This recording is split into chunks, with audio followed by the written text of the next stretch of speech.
This real tape recording has been fueling my nightmares for weeks now.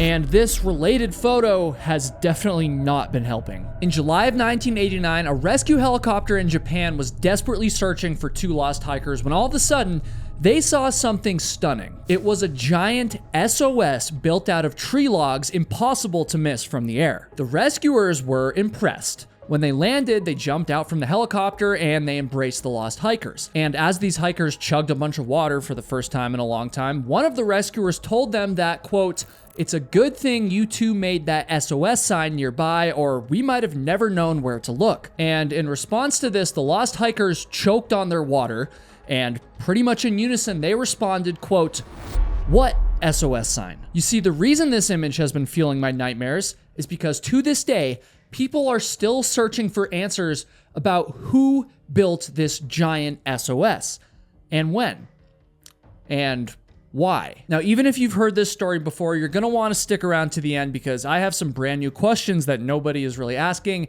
and let's just say the answers to those questions shocked me. And just when you think you know everything about this story, there's one final twist that you need to see, or I guess hear, to believe. But for all the stuff that we don't know about this mysterious image, we do at least know one thing: the setting. That is Asahi Dake, the tallest peak in Hokkaido in northern Japan. The name translates to, quote, "mountain dyed by the morning sun." And while that very literal meaning is technically true, it is kind of an ironic name. Basically, Asahi Dake looks friendly in the morning and then tries to kill you by noon. Trails shift, markers vanish into thick fog, and shoulder-high bamboo known as sasa swallows hikers whole. There are no shelters, no patrols, and when thunderstorms roll in out of nowhere, it can mean trouble for anyone stuck on the mountain unprepared. But still, every single year, people do summit this mountain. And in July of 1989, two adult men from Tokyo, who we're gonna identify as the Tokyo hikers throughout this story, were up next to give the mountain a try. Now, this is a pretty popular route that they were taking. They would hike up from the Kurodake area to the peak of Asahi Dake, spend the night in a designated camping area, and then return the next day. And before we follow the Tokyo hikers up that trail, this channel is trying to summit a different mountain. That would be the mountain of 1 million subscribers. And so if you're into wilderness mysteries, disappearances, and wait, what just happened type of stories, hitting subscribe genuinely helps me continue to make these stories. We're getting close to 1 mil, but we can't get there without you, so thank you. And so on this summer day, the Tokyo hikers were greeted by the bluest skies and the clearest ridgelines that northern Japan had to offer. The warmth of the sun was just perfect. They could even see the snow-capped peak of the mountain from the trailhead. And even though they had never climbed this mountain before, it just seemed like it was opening the door for them, just to enter right in. But as they hiked higher and higher, the mood of the mountain changed on them. That warm sun, well, that would cool off. All the colors of the mountain, green, blue, yellow, all of those started to dull. It was as if they had walked right into a mirage, because by midday, thick gray fog surrounded them. The two men struggled to find trail markers. They felt like they were going crazy because markers that should have been right in front of them just weren't. They couldn't see them. Like the path forward was hiding them almost. All they could do was hike higher and higher and pray that they would eventually find a landmark. And finally, they came to the end of what they thought was the trail, and they did in fact come to a landmark that they recognized from their research, and this was a giant boulder. But instead of celebrating or sighing in relief, the sight of this boulder caused the two hikers to panic. And the reason for that is because they knew that it meant one of two things. Apparently, this boulder was very famous to those hiking the mountain because it actually had a twin. One boulder, known as Safe Rock, signaled that you were on the right path and that the peak was only a few minutes away, just off the trail. But its twin rock meant that if you departed from the trail at this location, you would end up along a dangerous, untamed ridgeline with giant cliffs that fall out of nowhere. That particular boulder is known as Not Safe Rock. And in 1989, There were 0 markers that indicated the difference between the two of them. With the fog surrounding them and the afternoon slipping away, the men hesitantly identified the boulder as Safe Rock, and they left the trail hoping that they'd find the peak just a few minutes away. But folks, that didn't happen, and over the next couple of hours, it became clear that they had made a huge mistake. They soon found themselves in a bamboo-covered valley, in Japan's infamous Sasa. And I've never hiked in this kind of environment, but from my research, I imagine it kind of like trying to move through wet paper knives that can grow up to 10 feet tall. You can't see where you're stepping at all. You can't hear anything except for, high wind speeds that cut through the grass. And as the sun started to go down on the mountain, the Tokyo hikers knew that they were going to be spending the night out there. They were stuck. Now, it was summertime, but even in the summer, the nights on Asahi Dake can still get to around freezing. And so the Tokyo hikers ducked into a shallow cave and they built a makeshift shelter. They rationed their food and they even boiled some snow to create a reserve of drinking water. They fell asleep and they hoped that the next day would provide them a clear window to climb back to the trail and ultimately back to safety. But it didn't.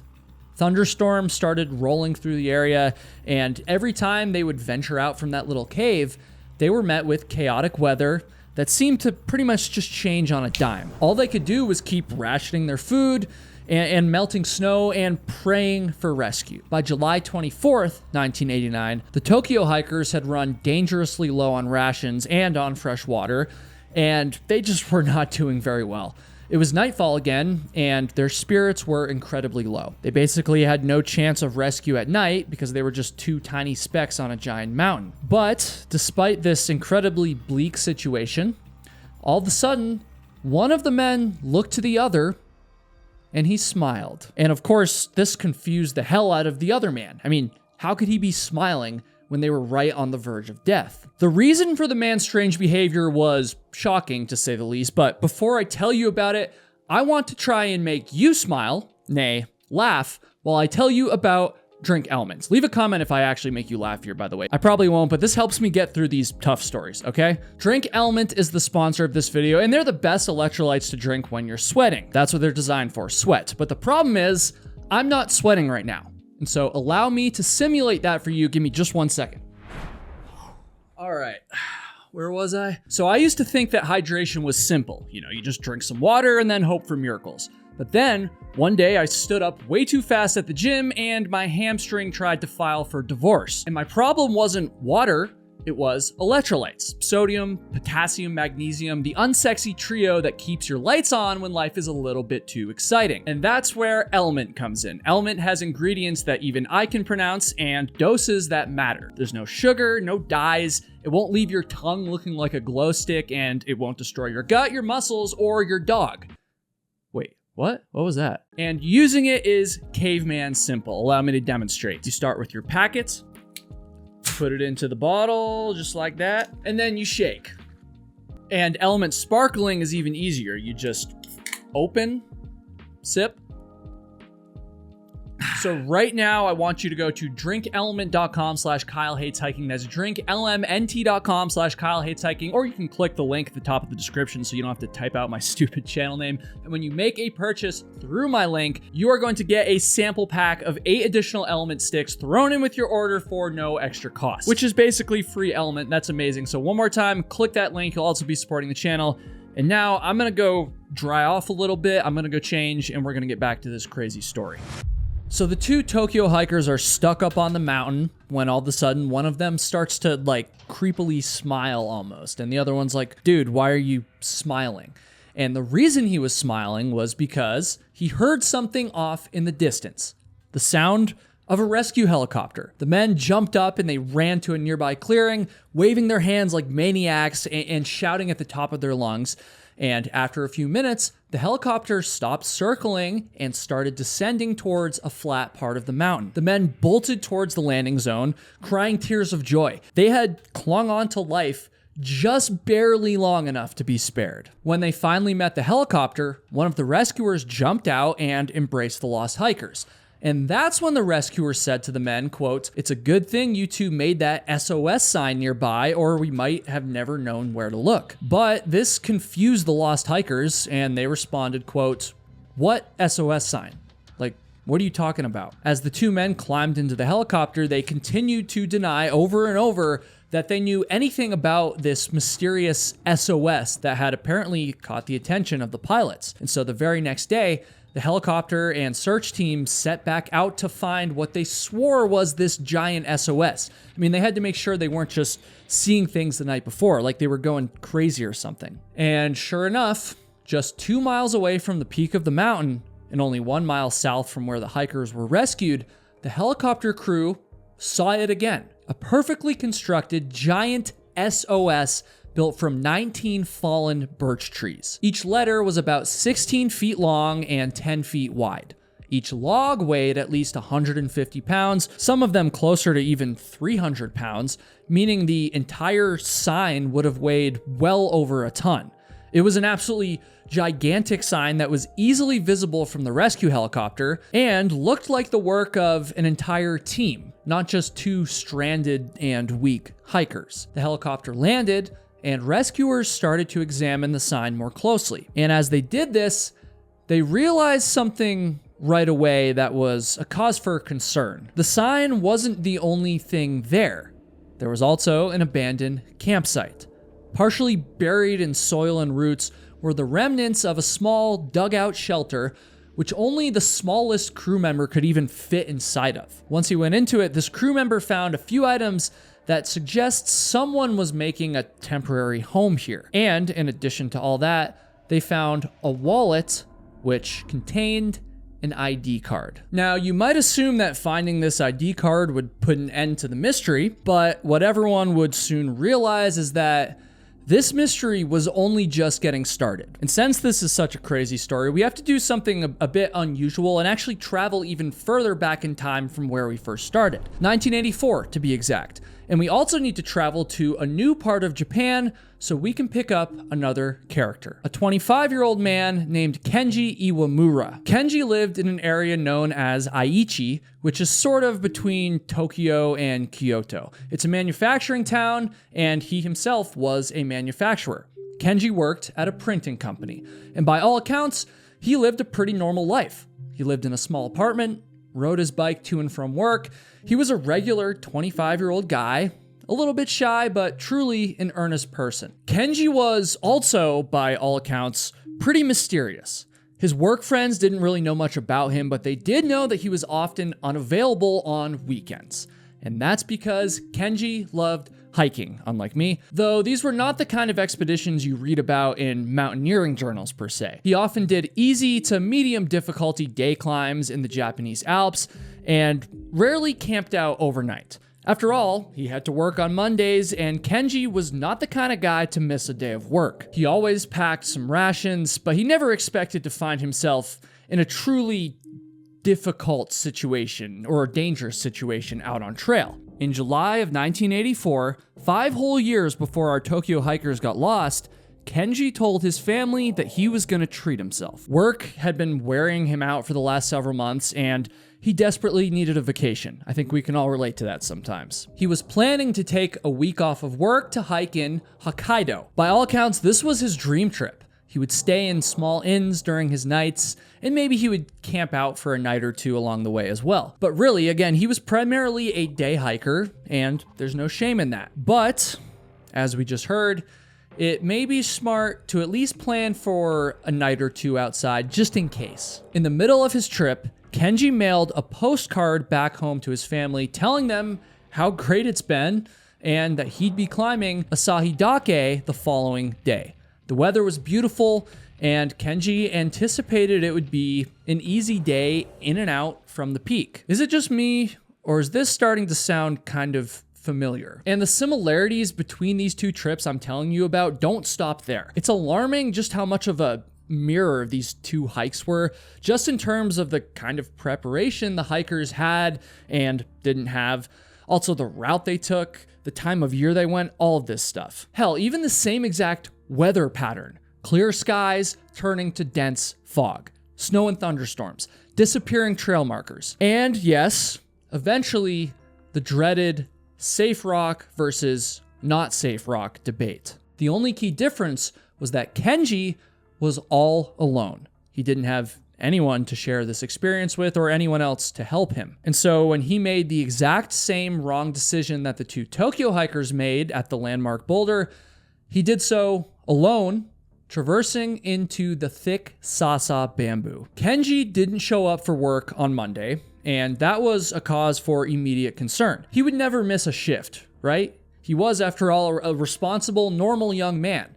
And so the police organized a formal search for him on the mountain using planes, helicopters, local rangers, and even volunteers. Everyone teamed up to scour the mountain together. They even broke into Kenji's car, which was left at the trailhead, to find any clues that could possibly lead to him. But after 10 whole days of finding nothing, and I mean zero trace of Kenji, the search was called off. They, of course, would have kept the search going if they had found any kind of evidence that he was still out there, but they found nothing.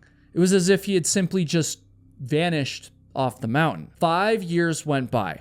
Thousands of people climbed the very same route that Kenji took to the peak of Asahidake. There were zero reports of any sightings even related to Kenji. And all of this was true all the way up until the day that our two Tokyo hikers were rescued because of that giant, mysterious SOS built out of tree logs. So now we're back with the rescue team, as one of the crew members held the ID card belonging to who but Kenji Iwamura, missing since July 10th, 1984. Along with the ID, they found 2 cameras, a notebook, basketball shoes, and 4 cassette tapes. They thought that this was everything at the scene, right? But just as this crew member was starting to bag up these items, all of a sudden everyone heard a scream. Climbing out from the little homemade bunker, they were relieved that it was just another member of their party doing the screaming. But what that crew member was staring at sent a shiver down everyone's spine,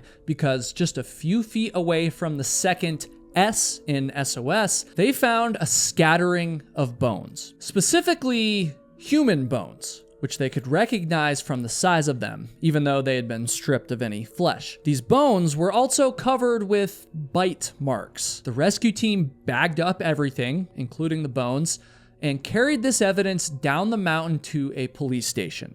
Testing on the bones would take weeks, but the police needed to learn more about this story. The film of the cameras had been ruined, and so the only other hope that the police had for getting more information was in the cassette tapes. At first, the tapes proved to be not so exciting, we'll say. In fact, the police kind of assumed that they'd be duds, especially because of how long the tapes had been exposed to the elements on the mountain. The first tape was just the sound of wind, and then the second tape was static, probably damaged like the police assumed they would be. But when they played the third tape, what they heard was pre-recorded music from anime TV shows. And so this was encouraging, but still not really a lead, right? And so now the police were down to the final tape, which started off again with just the sound of wind. But after most of the tape had played out, it transformed into another sound, breathing, and then a voice, which is very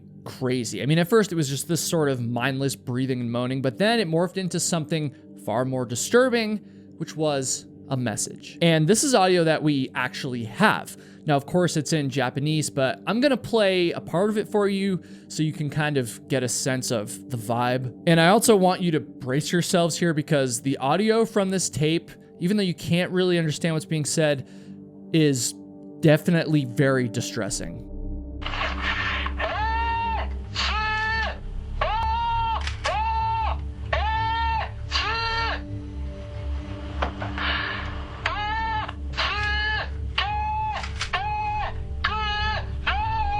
What you're hearing is a man's voice, yelling but speaking coherently and slowly in stunted words. And folks, from the best of my understanding, which this might not be 100%, but the voice is saying, quote, SOS. Help me. I'm on the cliff.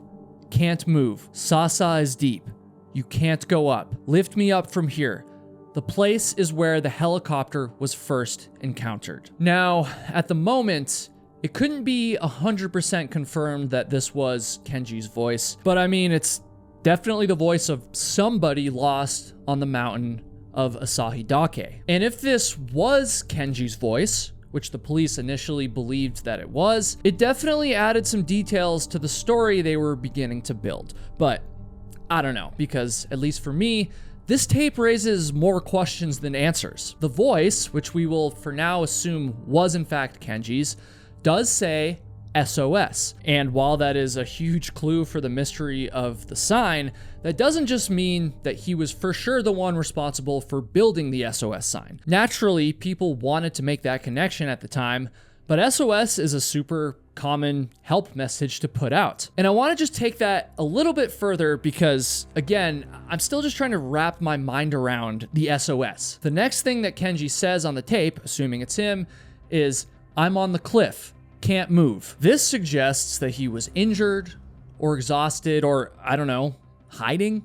Regardless, it's just weird to me that he's saying he's unable to move, and yet people just want to believe that he was somehow able to lug those giant tree logs, which weighed over 1 ton total, into perfect position for this giant SOS. We know that Kenji was already withering away on the mountain since he didn't have any rations to last longer than a couple days. And so, I don't know, it just feels like a stretch to believe that he could have made the sign alone, especially given his deteriorating state. But I guess it's possible, you know, maybe if it was done in the early days of his disappearance and maybe he had enough adrenaline still at that point. Who knows, man? But one thing I do know is that the message found on this tape recording is still bringing up more questions. He then says, quote, "Sasa is deep. You can't go up." And look, I know that the bamboo must have been very rough, to put it mildly, but the SOS sign was found only 2 miles away from the peak of Asahi Dake. And on a clear day,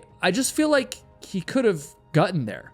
And sure, it wasn't easy terrain, but if he had all of the energy and adrenaline to build this giant SOS sign, then why wouldn't he have tried to, you know, move up the mountain? But folks, all of that is nothing compared to the last line of the tape. This is the one that really gets me because he says, quote, "The place where the helicopter was first encountered." This means he saw a helicopter while he was on the mountain. And folks, I just want to paint this picture for a second.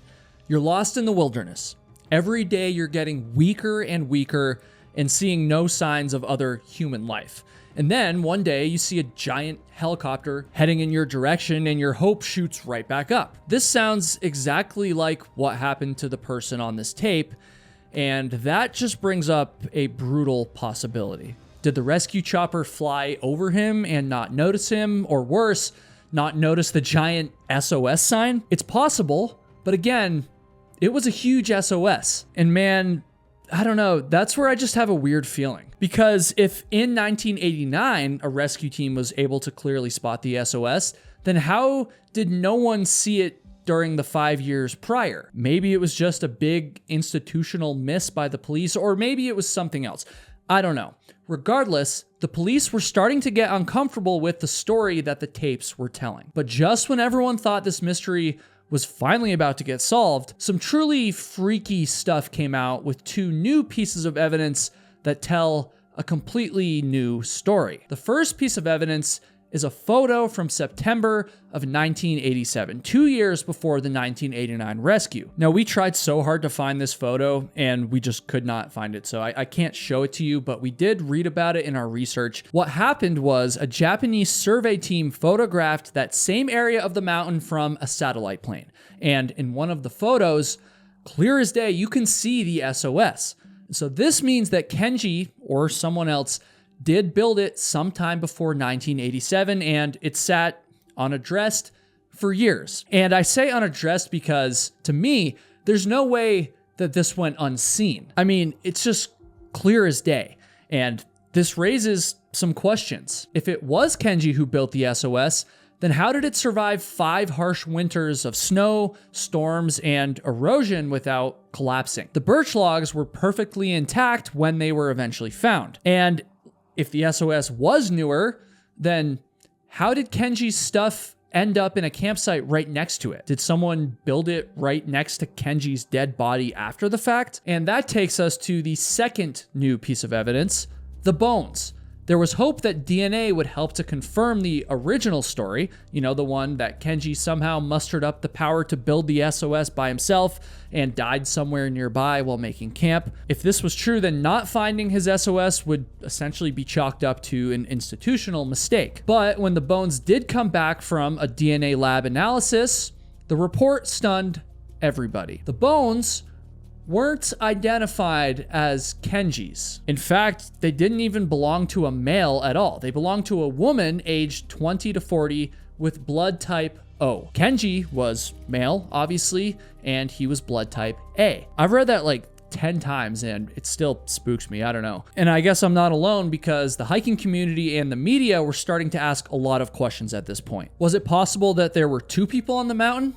I mean, that would help to explain how the SOS came together, because it didn't seem like it was just a one-man job. But Kenji told his family that he was hiking alone, and there was no evidence of a second person in camp. I guess it was possible that Kenji met a woman during his travels and didn't tell his family about it in the postcard he wrote them before he left on this hike. But remember, by all reports, Kenji was a super shy person who kept to himself, especially on his hiking trips. And so new, even crazier ideas started to emerge from conspiracy theorists. Like, for instance, the idea that maybe Kenji ate a female hiker.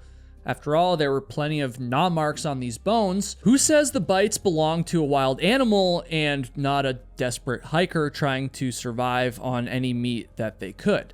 I mean, to be fair, that's probably a stretch, but it goes to show the kinds of questions that come out when shocking evidence is revealed. All of these questions circled in on the mystery, and yet the police chose not to answer any of them. Instead, they simply announced a re-examination of the bones. And a few months later, well, the report changed. Now, all of a sudden, the bones were listed as male, blood type A, and the identity was confirmed as Kenji Iwamura. You heard that right. Confirmed. No further DNA tests were released. No public explanation of the mishap was given whatsoever. Just a statement that the earlier results were erroneous. Case closed. If that sounds convenient, you're not alone in thinking so. And let's just say that there were still a few other loose ends. You might assume that finding a giant SOS in the mountains and finding a missing person's bones would make front page news across Japan. But that didn't happen, at least not to my understanding. It kind of seems like things were sort of downplayed. And no doubt part of this is cultural. My loose understanding is that in Japan, missing person cases aren't usually turned into media spectacles unless there's like clear evidence of foul play or a major tragedy of some sort. And it seems that the police did everything they could to tell the story of an unfortunate accident. But that doesn't mean that the story went away. People still whispered about the SOS, the tapes, and the changing identification of the bones. Like, what is that? And this is where the Japanese hiking community got involved. From the end of 1989 to the beginning of 1990, local hikers started visiting the SOS site. Many of them even tried moving the tree logs that made up the SOS. And a lot of people said that the logs were just too heavy for one man to drag all by himself. And in addition, there were no visible signs of cutting or tool markings, no axes in sight either. A few of these unofficial investigators even reported finding faint boot prints in the area that didn't match standard Japanese hiking boots of the 1980s. This kind of citizen journalism, I guess you could call it, is especially meaningful in Japan because in most cases like this, where a hiker disappears or dies mysteriously out on the trail, there's kind of a culture of not talking about it. At least that's my understanding. I've never been to Japan, so I could be wrong about this, but it's almost like it's too horrible to even speak out loud.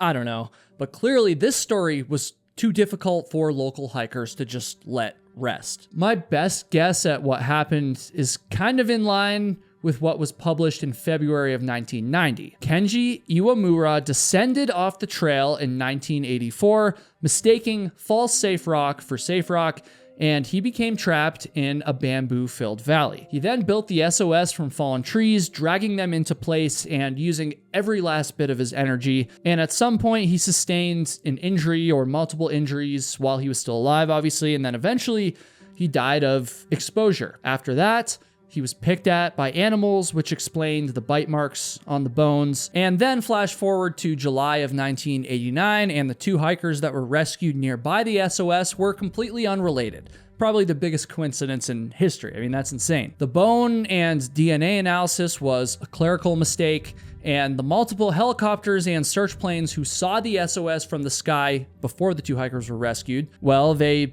must have seen it and then never thought to investigate it any further. This is the story that's now accepted.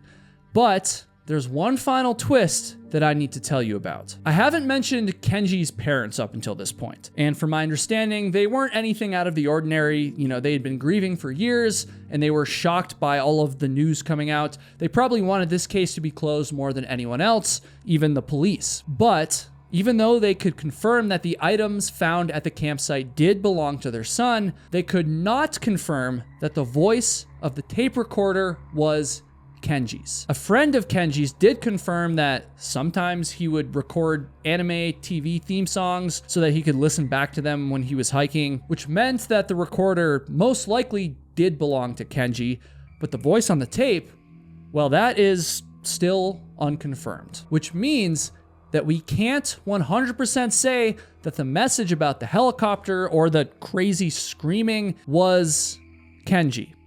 And I personally can't be 100% certain that the SOS was built by him either. If you want my opinion, which you probably don't, who am I? I just feel like this story could have used a dedicated journalist who was reporting in real time as all of this stuff was developing. And as I said, you know, from my loose understanding of Japanese culture, it seems like they're a little less interested in these kinds of mystery stories, you know, of hikers disappearing than certainly us Americans are. But I don't know, man, there's definitely enough inconsistencies and fill in the blanks, you could say, that just make me question what the hell really happened here.